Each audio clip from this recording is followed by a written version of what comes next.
Question de M. Philippe Vigier à M. le ministre de la Défense sur le maintien de la base aérienne 279 de Châteaudun.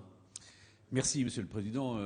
Ma question également s'adressait à Jean-Yves Le Drian, mais Madame la Ministre, j'imagine que vous m'apporterez les éléments de réponse pour cette base aérienne 279 qui, à l'issue des travaux du Livre blanc, avait été sacralisée comme indispensable dans le système de défense français, articulé autour de la base de défense de Brissy, qui est tout près, c'est-à-dire à Orléans.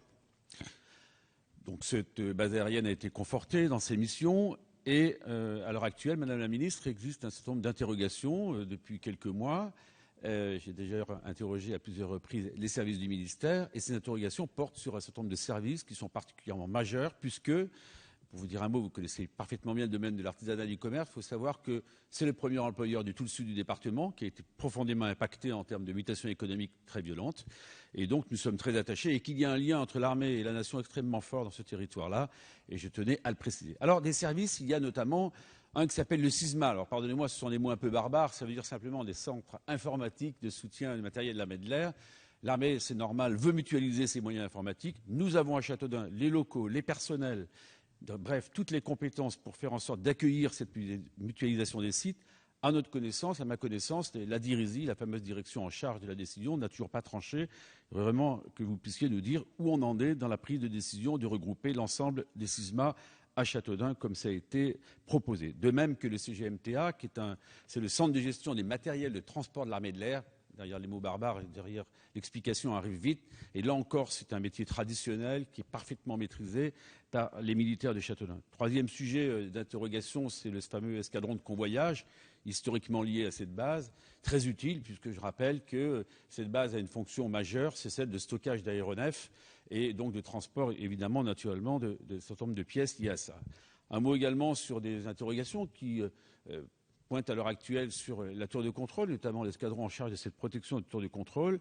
Et puis, il y a un peu plus de 2 ans, Madame la Ministre, l'idée d'une filière de déconstruction des aéronefs en fin de vie a commencé à émerger. Nous avons immédiatement candidaté, en liaison d'ailleurs avec les entreprises locales, l'artisanat, nous avons monté ce qu'on appelle un cluster, une grappe d'entreprises autour du développement durable et ces avions en fin de vie, pour vous dire les choses très simplement, il y en a un peu plus de 150 carcasses d'avions qui sont stockées sur cette base aérienne avec même quelques éléments radioactifs, thoriés.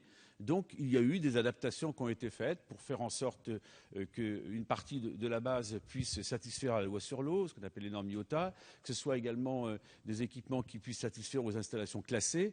Des fonds de restructuration de la défense mobilisés par le préfet à hauteur de 1 million d'euros sont également sur place. Bref, cette filière aussi tarde à s'installer et nous sommes prêts à l'accompagner, une fois de plus en partenariat avec l'ensemble des acteurs locaux. Donc, vous l'aurez compris dans cette question, au-delà du maintien de cette base aérienne, c'est son avenir, ce sont ces services dont je viens de parler et naturellement la question sur laquelle je souhaiterais terminer, Monsieur le Président, c'est d'assurer un maintien d'effectifs calibré depuis 5 ans à hauteur de 800 personnels, qu'ils soient militaires et civils.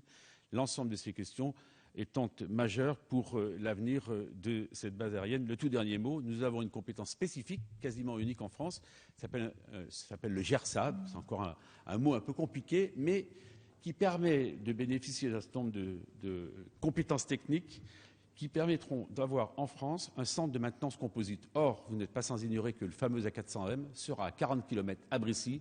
Lorsqu'on parle du composite, c'est le constituant naturel de tous les nouveaux avions. Et là, nous avons les ressources humaines. Pourquoi le déplacer ailleurs? Ça coûterait plus cher. Merci.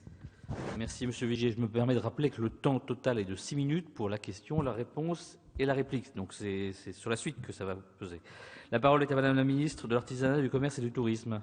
Merci, Monsieur le Président. Monsieur le député, permettez-moi d'excuser le ministre de la Défense qui est en déplacement officiel en Grèce. La mission structurante de la BA 279 est centrée sur l'activité de stockage des aéronefs de l'armée de l'air.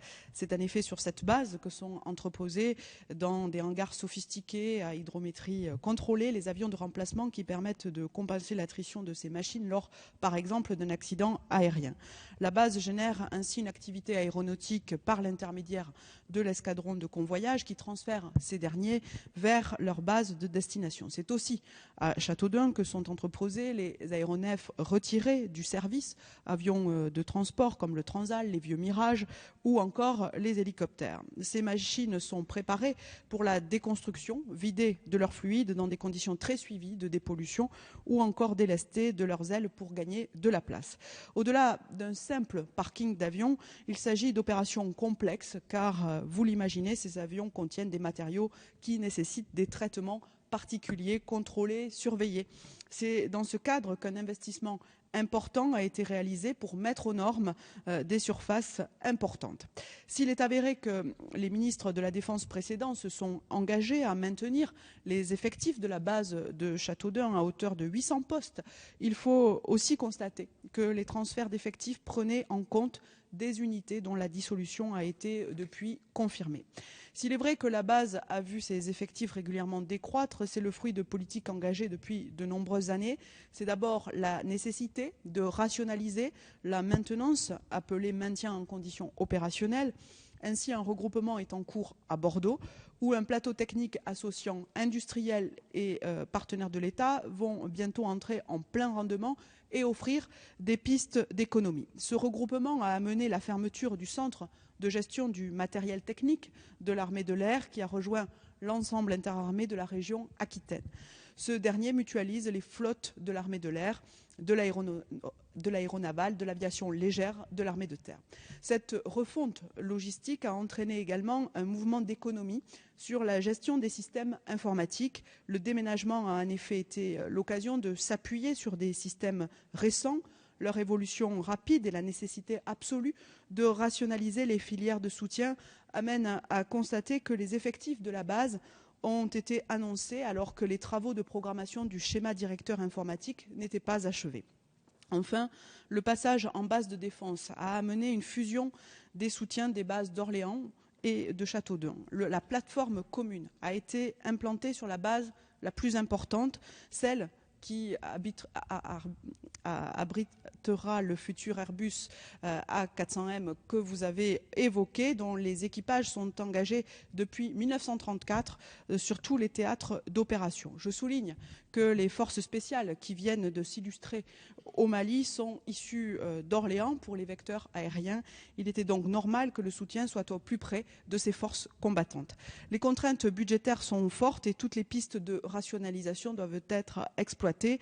Après le détail de ces mouvements très profonds et l'examen qui se poursuit sur le livre blanc de la défense et la sécurité nationale, le livre blanc dont sera issue une loi de programmation militaire, je ne peux que constater que la cible des emplois devrait se situer plutôt autour de 650 postes, même si cela n'est encore qu'une évaluation. Pour autant, la base aérienne 279 reste le site d'entreposage unique d'environ 400 aéronefs militaires retirés du service. Au-delà d'un simple stockage, il s'agit bien d'identifier, d'évaluer une filière de déconstruction. Les travaux des états-majors devraient permettre de mettre sur pied une véritable politique susceptible de créer des emplois, moins aléatoire qu'un véritable jeu d'écriture. Il convient également de se rapprocher d'autres sites civils, car une filière exclusivement militaire ne sera pas viable. Or, tout reste à faire et à imaginer. Châteaudun pourrait devenir, dans ce cadre, une étape intermédiaire de déconstruction, source la plus sûre d'emplois pérennes pour la région. L'ensemble de ces points vous seront confirmés, monsieur le député, lors de votre prochain entretien au ministère de la Défense. Merci Madame la Ministre. Non, on n'a pas le temps de... Ah non, vous avez très largement dépassé au départ, donc on n'a plus le temps. On a plus de 8 minutes, presque 9.